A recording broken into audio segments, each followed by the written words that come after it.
Hola, mi nombre es Mariana Isabela Barajas, cursante de la maestría Ciencias Políticas, mención Gobernabilidad. El día de hoy me corresponde hablar acerca de los principios del contrato social y los postulados de la violencia legítima. Pero antes de entrar en materia, es importante aclarar los conceptos de cada uno. Vamos a iniciar con el contrato social y podemos decir que es una teoría donde sus principales exponentes fueron Hobbes, Rousseau y Locke, quien si bien tenían distintas maneras de pensar, siempre llegaron a un mismo fin. ¿Y cuál era ese fin? El fin era que los ciudadanos deberíamos entregar ciertas libertades al Estado y el Estado nos las iba a retribuir o recompensar a cambio de seguridad y la garantía de los derechos naturales necesarios.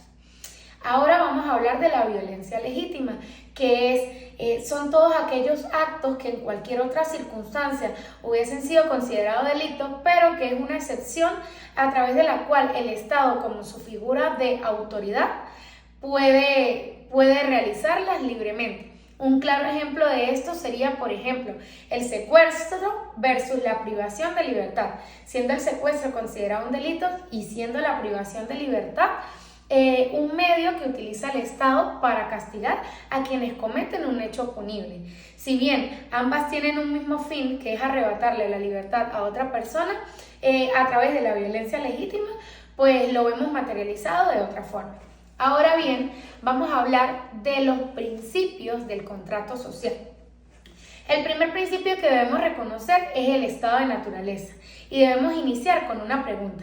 ¿Cómo funcionaban las sociedades antes de existir aquel contrato social?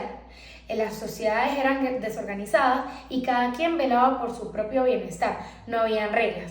En segundo lugar, debemos hablar del consentimiento, que es aquella expresión de voluntad expresa o tácita a través de la cual los ciudadanos se someten a aquellas normas del Estado a cambio de las garantías necesarias. Se dice que el consentimiento es expreso cuando se ejerce a través del voto y es tácito cuando un individuo se hace parte de una sociedad que tiene ya estas reglas preestablecidas.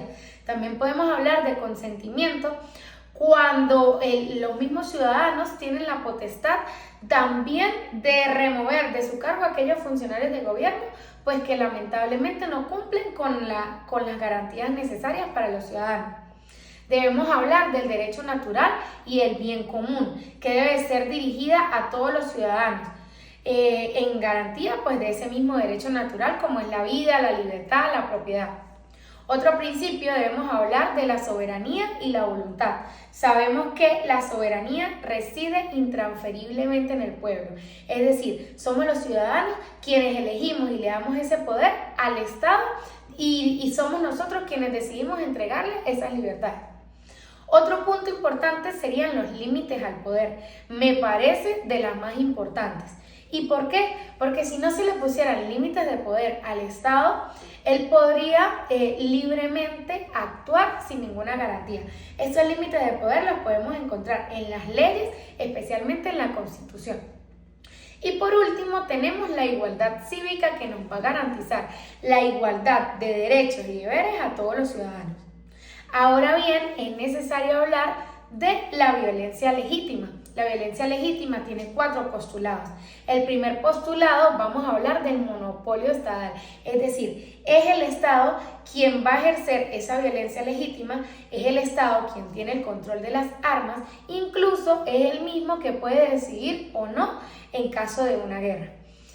También tenemos como segundo punto la autorización y el reconocimiento social. Somos nosotros los ciudadanos quienes le damos esa potestad al Estado de aquella violencia legítima. Tenemos el fundamento jurídico y social, que es que el Estado debe actuar con base a la ley. Y por último tenemos la legítima defensa. Hoy en día la vemos materializada en el derecho penal y debe cumplir ciertos requisitos como lo es la antijuricidad y la proporcionalidad. Es decir, mi defensa va a ser en igualdad o en proporcionalidad al daño que me hagan. Y esto siempre que atente contra mi derecho a la propiedad o mi derecho a la vida. Si bien hoy lo vemos materializado en el derecho penal. Anteriormente, lo que era para Hobbes y Rousseau lo veían materializado o enmarcado en aquel derecho natural y que nosotros los ciudadanos debíamos defendernos ante cualquier agresión. Ya con esto podemos finalizar tanto los principios fundamentales del contrato social como los postulados de la violencia legítima. Y bueno, trayéndolo a la realidad, podemos decir que hoy en día la mayoría de las sociedades se acoplan a estas teorías porque somos nosotros los ciudadanos quienes cedemos nuestra libertad, pero también exigimos del Estado lo mínimo necesario, que sería la protección y la garantía de nuestras seguridades, como el derecho a la vida, como el derecho a la propiedad y cualquier otro que vulnere nuestros derechos naturales. Vemos que la sociedad se organiza a través del voto mayormente, donde le damos pues toda esta garantía al Estado, pero también en caso de que el Estado nos incumpla, también podemos actuar. Muchas gracias.